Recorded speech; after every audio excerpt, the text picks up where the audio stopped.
नमस्कार दोस्तों। आज मैं आपको लियोनार्डो दा विंची की प्रेरणादायक कहानी सुनाने जा रहा हूं। वे एक ऐसे प्रतिभाशाली व्यक्ति थे जिन्होंने कला, विज्ञान और खोजों में अद्भुत कार्य किए। उनकी जिज्ञासा और मेहनत ने उन्हें दुनिया का महान चित्रकार और वैज्ञानिक बनाया। आइए जानते हैं कैसे उन्होंने अपने सपनों को साकार किया और इतिहास में नाम कमाया। लियोनार्डो दा विंची एक महान इतालवी चित्रकार, वैज्ञानिक, अभियंता, वास्तुकार, शिल्पकार, संगीतज्ञ और विचारक थे। उन्हें रिनेसां युग का आदर्श पुरुष भी कहा जाता है क्योंकि वे कला और विज्ञान दोनों में असाधारण योगदान देने वाले बहुप्रतिभाशाली व्यक्तित्व थे।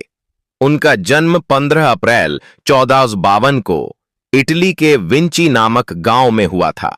उनके नाम दा विंची का अर्थ है विंची गांव से, क्योंकि उस समय इटली में उपनाम स्थान के आधार पर बनाए जाते थे। लियोनार्डो का पालन पोषण एक साधारण परिवार में हुआ। उनके पिता एक वकील थे जबकि माता का किसी अन्य व्यक्ति से विवाह हो गया था। लियोनार्डो को औपचारिक शिक्षा सीमित मिली, लेकिन उनकी जिज्ञासा और अवलोकन शक्ति ने उन्हें असाधारण बना दिया। युवावस्था में उन्हें फ्लोरेंस ले जाया गया, जहां उन्होंने प्रसिद्ध कलाकार आंद्रिया डेल वेरोक्कियो की कार्यशाला में प्रशिक्षण लिया। यहां उन्होंने चित्रकारी, मूर्तिकला, यांत्रिक डिजाइन, धातु शिल्प और अन्य कलाओं का अभ्यास किया। लियोनार्डो दा विंची को उनकी चित्रकला के लिए सबसे अधिक जाना जाता है। उनकी प्रसिद्ध कृतियां आज भी विश्व भर में प्रशंसा की जाती हैं। मोनालिसा यह दुनिया की सबसे प्रसिद्ध और रहस्यमयी चित्रों में से एक है। इसमें उनकी प्रकाश और छाया का उपयोग तथा महिला के चेहरे की अभिव्यक्ति असाधारण है। द लास्ट सपर, यीशु मसीह और उनके शिष्यों का यह चित्र धार्मिक कला का महत्वपूर्ण उदाहरण है। इसमें भावनाओं का प्रभावशाली चित्रण किया गया है। इसके अलावा उन्होंने मानव शरीर की संरचना, प्रकृति, जल प्रवाह और यांत्रिकी पर आधारित कई चित्र बनाए। लियोनार्डो दा विंची विज्ञान के क्षेत्र में भी अग्रणी थे।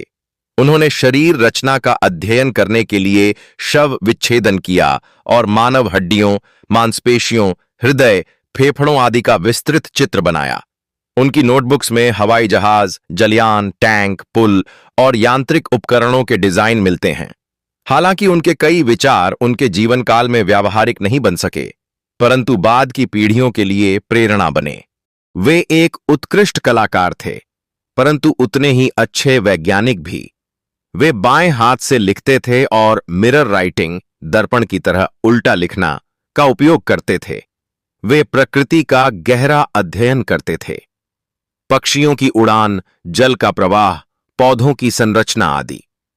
वे संगीत में भी दक्ष थे और वाद्य यंत्र बजाते थे। स्वभाव से शांत, जिज्ञासु और गहराई से सोचने वाले व्यक्ति थे। वे किसी भी विषय को सतही रूप से नहीं देखते थे, बल्कि उसके भीतर जाकर समझते थे। वे जीवन भर अधूरी परियोजनाओं पर काम करते रहे क्योंकि वे पूर्णता की तलाश में रहते थे। अपने जीवन के अंतिम वर्ष फ्रांस में बिताए। वहां उन्हें फ्रांस के राजा फ्रांसिस प्रथम का संरक्षण मिला, जिन्होंने उनकी प्रतिभा, ज्ञान और रचनात्मकता का अत्यंत सम्मान किया। राजा ने उन्हें आरामदायक जीवन देने के साथ साथ अपने दरबार में जगह भी दी, ताकि वे अपने अध्ययन, चित्रकला और वैज्ञानिक प्रयोगों पर ध्यान केंद्रित कर सकें। अंतिम समय तक लियोनार्डो नई खोजों, अवलोकनों और रचनात्मक कार्यों में व्यस्त रहे। वे केवल एक महान चित्रकार ही नहीं, बल्कि विज्ञान, इंजीनियरिंग, शरीर रचना और वास्तुकला के क्षेत्र में भी अग्रणी विचारक थे। अपने शोध और चित्रों के माध्यम से उन्होंने भविष्य की तकनीकों की दिशा में रास्ता दिखाया। 2 मई 1519 को उनका निधन हुआ, लेकिन उनकी विद्या और सोच ने उन्हें अमर बना दिया। मृत्यु के समय उन्हें दुनिया के सबसे महान मस्तिष्कों में गिना जाता था। उनकी रचनाएं जैसे मोनालिसा और द लास्ट सपर आज भी कला प्रेमियों के लिए प्रेरणा का स्रोत हैं।